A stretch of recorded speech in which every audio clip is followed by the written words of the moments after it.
What's going on YouTube? It's your boy Super Sport J, and in today's video we're gonna be talking about why I bought a Monte Carlo SS and the pros and cons and what led me to buy the Monte Carlo SS. So let's jump right into the video. So before I even bought my old school car, I was in the market of looking for a car. It wasn't an old school car, but it was a Mopar. It was the Mopar cars. It was Jeep Trackhawk, Jeep SRT, Scat Pack Hellcats. I was in the market for those, and I also was in the market for a Corvette Stingray.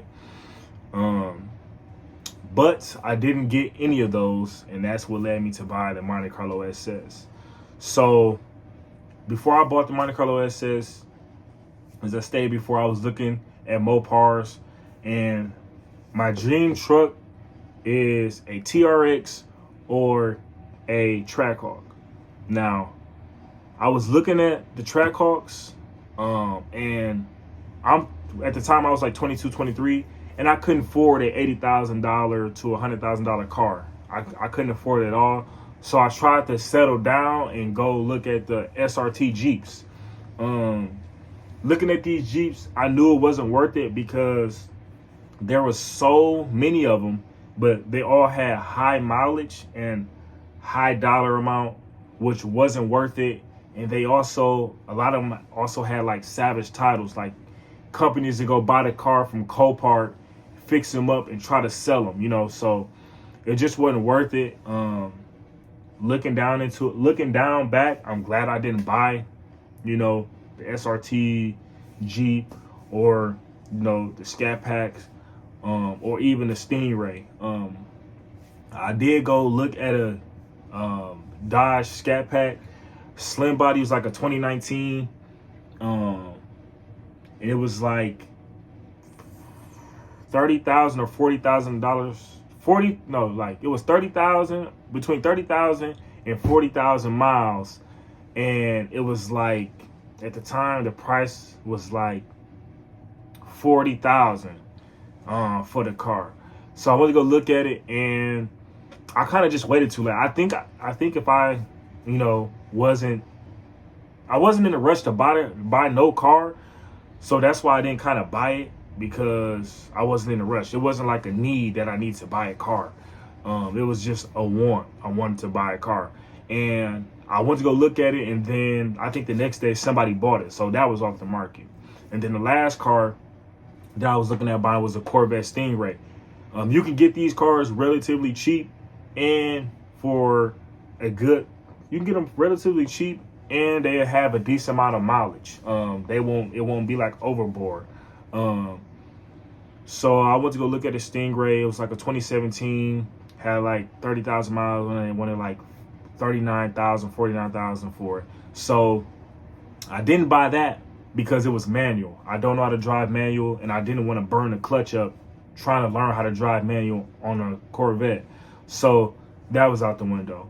And to all the young adults, young females, young males that's looking into buying like the Mopar, don't buy a Mopar, I would say, that's over like 50,000 miles, because you got to understand that people are messing these cars up. They're dogging them. Like, nobody's buying a Mopar to be cool and, you know, to just be driving regular.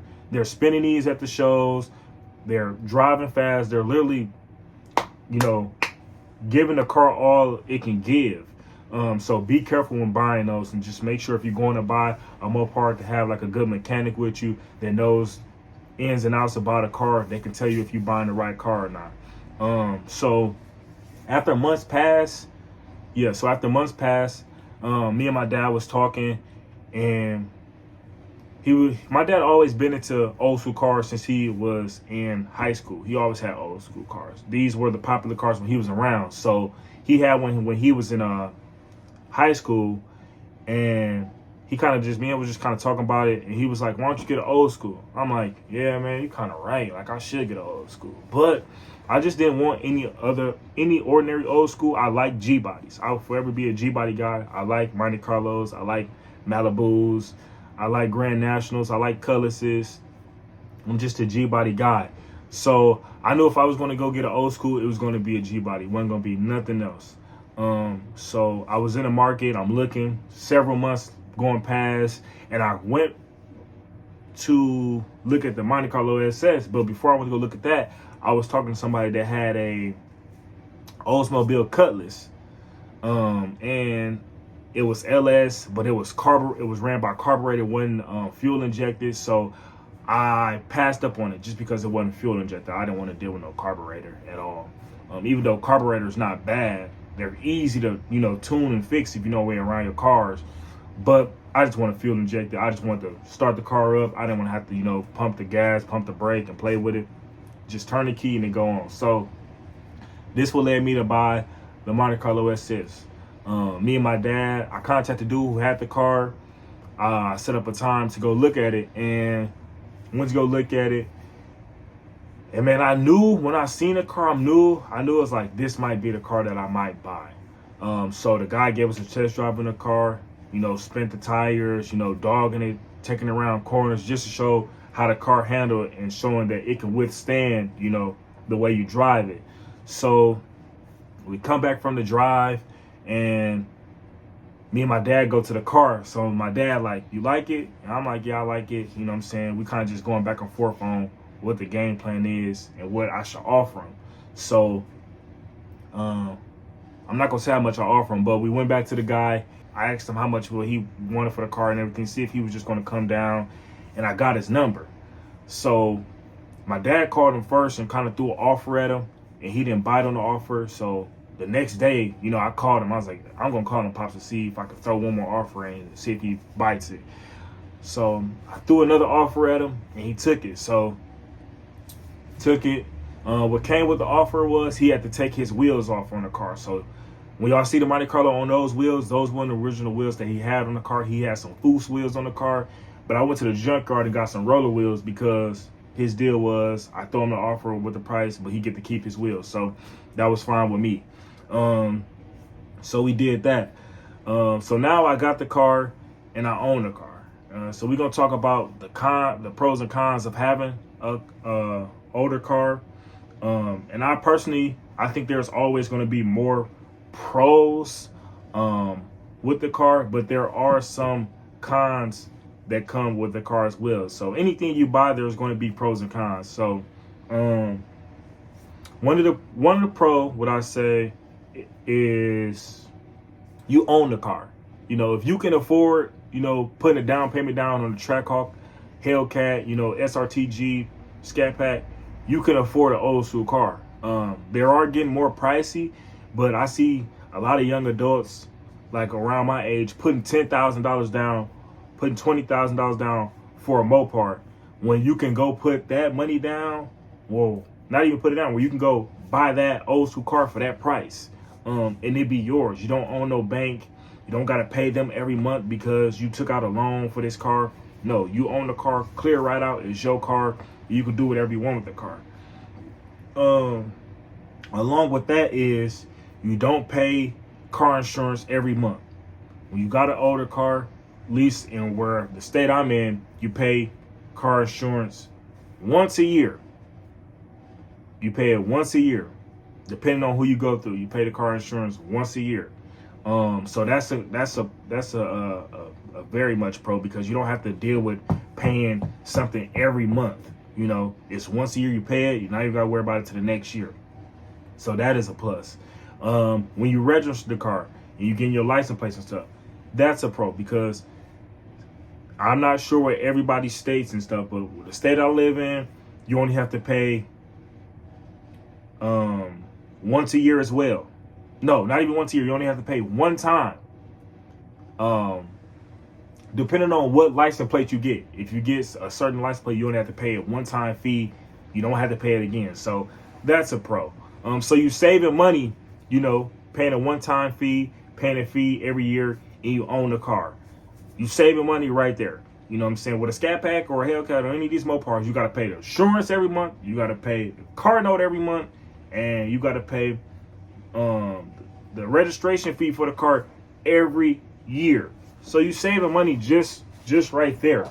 Now getting to the big pros that I personally like, and the reason why I end up taking a Monte Carlo or old school car over, you know, the newer cars and the Mopars is because you can personalize the car to your liking. You can do that with any car, but it's not like a old school. You know, you see these guys like Bag Talk, Playboy Jeezy, Sugar Man on that, CGL 32s, Kill 'Em All Customs, all these boys from Florida. They're taking the frame off the car, taking it off and building a car from the ground up, a 40-year-old car building it from the ground up. That's a plus. You're not doing that with no Scat Pack. You're not doing that with none of them type of cars. All you're going to do with a Scat Pack and all those Mopars and G and Q50s and stuff like that, you're going to tune them. You're going to put a wicker bill, a splitter. You're going to get the star headliners. And that's pretty much it. I rear in the wrap. You know, that's what makes the car really different. Is everybody has different wraps, and some wraps be unique and others just be basic. But that's all you're going to get out of a newer car. With an old school car, you put a QA1 suspension on. You're getting Forgiatos or Rucci wheels. You're getting custom interior from wherever interior shop. You're getting paint, you know, from the best paint mans in your city or wherever you are going. You know, you're really customizing the car to your liking, and there's nobody that's going to have the same car as you. It's not going to look the same. They might have the same wheels, but they're not going to have the same paint. They might have the same paint, but they're not going to have the same interior. You know, so everything is going to be different. Like, you can pull, two G bodies can pull up on the side of each other, and it's going to look, they're both going to look completely different.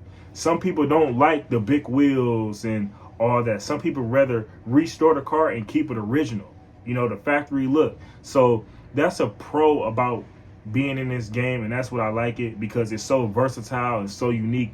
Everybody car is different. Everybody car is to their liking.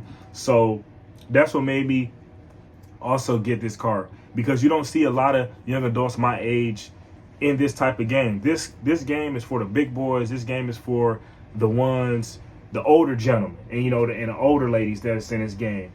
Most of the kids, or I call myself a kid even though I'm not a kid. I'm in my 20s, but most of the young adults my age, they're into the Mopars. They're into the takeovers. That's what they're into. And there's nothing wrong with that at all. I like that stuff too.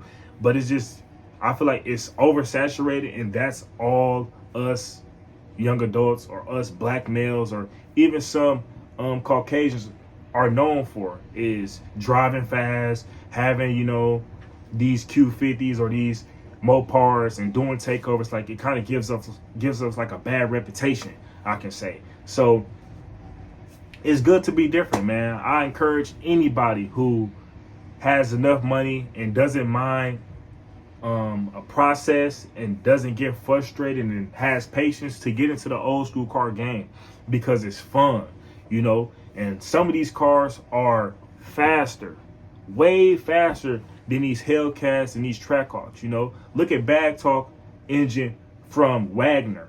You know, that's probably like, at minimum, a $35,000 engine. You know, Whipple supercharged, all this stuff. Cars have twin turbos. So this game is really unique. You really meet a lot of cool people. You get to network with people, and it's just a different environment. It's fun. It's a chill, laid back. You get to go to the car shows. So that's why I end up buying the Monte Carlo SS, y'all. So for the people that's been asking why, I would say those are my reasons why. You get to really personalize the car to yourself. You get to take your time building the car. You know, there's no rush in this game, you know, because this game could get very expensive if you're doing it the right way, you know. And there's nothing bad with doing it on a budget build, which what I'm doing. It's nothing bad with taking the car off the frame. You know, there's nothing wrong with having your belly painted black or not having it painted black. It's nothing wrong with how you build your car. You know, you can't compete with nobody else. You can only do what your pockets allow you to do. If you can afford, you know, frame off, go frame off. If you can't afford frame off, don't go frame off. If you're not looking to be in these competitions, then some of the stuff that these big time guys are doing are not necessary. But it should add motivation to make you want to do those type of things, to make you want to do a frame off or get QA1 suspension all the way around. So yeah, guys, that's pretty much it for this video. I'm looking at the Monte Carlo SS behind me on the screen, and my pops, shout out to my pops, he's actually detailing the car. He's actually buffing it. We can't go as crazy as we wanted to because, you know, the car was repainted, but it wasn't repainted right. So it's not enough clear coat on the car. So, you know, doing this, you know, buffing the car and waxing the car, you can burn the paint if you don't know what you're doing. So my dad, very experienced in this game and been doing it for a long time. So if you in the Milwaukee area, or if you in the Wisconsin, the Midwest area, and you're looking to get your car detailed or buffed, just drop a comment below. I'll give you the information to get that done. Appointment only.